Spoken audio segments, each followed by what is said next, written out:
Hello, എല്ലാവർക്കും നമസ്കാരം. ഞാനിപ്പോൾ ഈ ഒരു വീഡിയോ ചെയ്യാൻ കാരണം കുറച്ച് ദിവസമായിട്ട് നമ്മുടെ സോഷ്യൽ മീഡിയയിലും ഒക്കെയുള്ള ചെറിയൊരു സംസാര വിഷയമാണ്.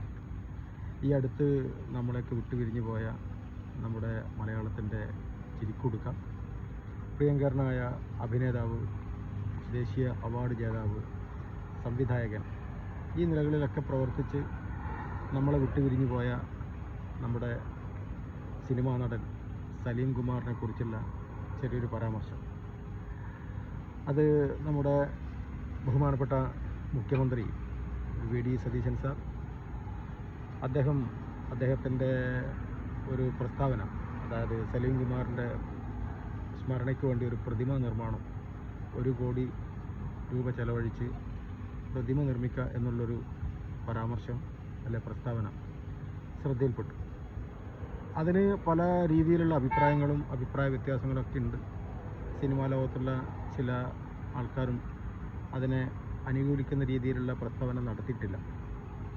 അപ്പം ഞാൻ പറയുന്നത്, സ്വന്തം മരണാനന്തര ചടങ്ങ് പോലും വേണ്ടാന്ന് പറഞ്ഞ ആ ഒരു നല്ല മനുഷ്യന് ഒരു പ്രതിമ നിർമ്മിച്ച് നൽകുന്നതിനേക്കാൾ നല്ലത് അദ്ദേഹത്തിൻ്റെ ഓർമ്മയ്ക്കായിട്ട് നാട്ടിൽ വീടും കുടിയും കിടപ്പാടൊന്നുമില്ലാതെ പാവപ്പെട്ട ഒരു 10 കുടുംബങ്ങൾക്ക് 10 വീട് വെച്ച് നൽകിയാൽ അത്രയും നല്ലതായിരിക്കില്ലേ എന്നാണ് എനിക്ക് പറയാനുള്ളത്. അതായിരിക്കും അദ്ദേഹത്തിൻ്റെ ആത്മാവ് എന്ന് നമ്മൾ വിശ്വസിക്കുന്നുണ്ടെങ്കിൽ അദ്ദേഹത്തിൻ്റെ ആത്മാവിന് ഒരു സന്തോഷവും സമാധാനവും കിട്ടുന്ന ഒരു സംഗതി. അല്ലാതെ ഇത്തരം പ്രതിമകൾ നിർമ്മിക്കുന്നതിൽ യോജിപ്പുണ്ടോ ഇല്ല എന്നുള്ളതിനേക്കാളപ്പുറം, പ്രതിമ നിർമ്മിച്ചാൽ നമ്മുടെ നാട്ടിൽ ഇപ്പോൾ എത്രമാത്രം പ്രതിമകളുണ്ട്, ഈ പ്രതിമകളെയൊക്കെ നമ്മൾ വേണ്ട രീതിയിൽ ശ്രദ്ധിക്കുന്നുണ്ടോ, അതിനെ മെയിൻറ്റെയിൻ ചെയ്യുന്നുണ്ടോ എന്നുള്ളതും കൂടി നമ്മൾ നോക്കണ്ടേ. ഇപ്പം എറണാകുളത്ത് അദ്ദേഹത്തിന് ഒരു പ്രതിമ നിർമ്മിച്ചു, ഓക്കെ. പക്ഷേ ഈ പ്രതിമ നാളെ ആരും ശ്രദ്ധിക്കാതെ പ്രാവും കാക്കകളും പക്ഷികളൊക്കെ വന്ന് അവരുടെ വിസർജ്യം ഏറ്റുവാങ്ങേണ്ട ഒരു ഗതികേടിലേക്ക് നീങ്ങാൻ പാടില്ല. ഇതിനു മുന്നേ എൻ്റെ എല്ലാ ഓർമ്മയിൽ ഏകദേശം പ്രേം നസീർ സാറ് മുതൽ ഇങ്ങോട്ട് ഈ സലീം കുമാർ ലാസ്റ്റ് സിനിമാ ലോകത്ത് നിന്ന് മരിച്ച നായികമാരും നടന്മാരും നടികളും ഒക്കെയുണ്ട്. അവർക്കൊന്നും കൊടുക്കാത്ത ഒരു പരിഗണന, അത് രാഷ്ട്രീയത്തിൻ്റെ ആ ഒരു പരിഗണനയാണോ അല്ലെ ആ വ്യക്തിയോടുള്ള ആദരസൂചകമായിട്ടുള്ള പരിഗണനയാണോ എന്ന് മനസ്സിലാവുന്നില്ല.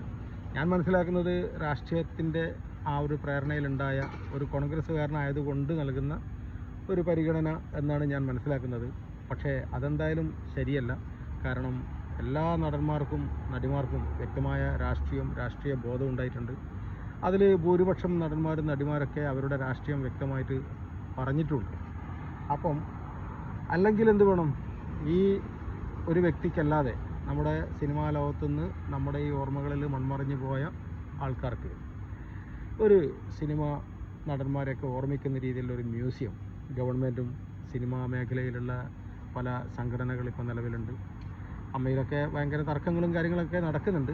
എന്നാൽ പോലും അവരൊക്കെ സംയുക്തമായി ഒരു തീരുമാനം എടുത്തിട്ട് അവരെയൊക്കെ ഓർമ്മിക്കുന്ന രീതിയിൽ ഇനി വരുന്ന നമ്മുടെ പുതിയ തലമുറക്ക് ഇങ്ങനെയുള്ള ആൾക്കാരൊക്കെ നമ്മുടെ നാട്ടിലുണ്ടായിരുന്നു, അവരൊക്കെ നമ്മുടെ സിനിമക്കും സമൂഹത്തിനും വേണ്ടി ഒരുപാട് കാര്യങ്ങൾ ചെയ്ത അത്ഭുത പ്രതിഭകളാണ് എന്ന് തെളിയിക്കുന്ന രീതിയിലുള്ള ഒരു സമീപനം ഗവൺമെൻറ്റിൻ്റെ ഭാഗത്ത് ഉണ്ടാകുന്നതായിരിക്കും നല്ലത്.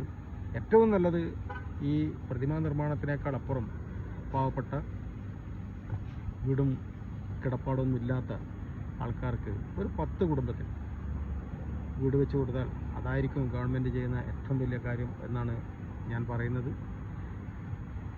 ഓക്കെ, നമസ്കാരം.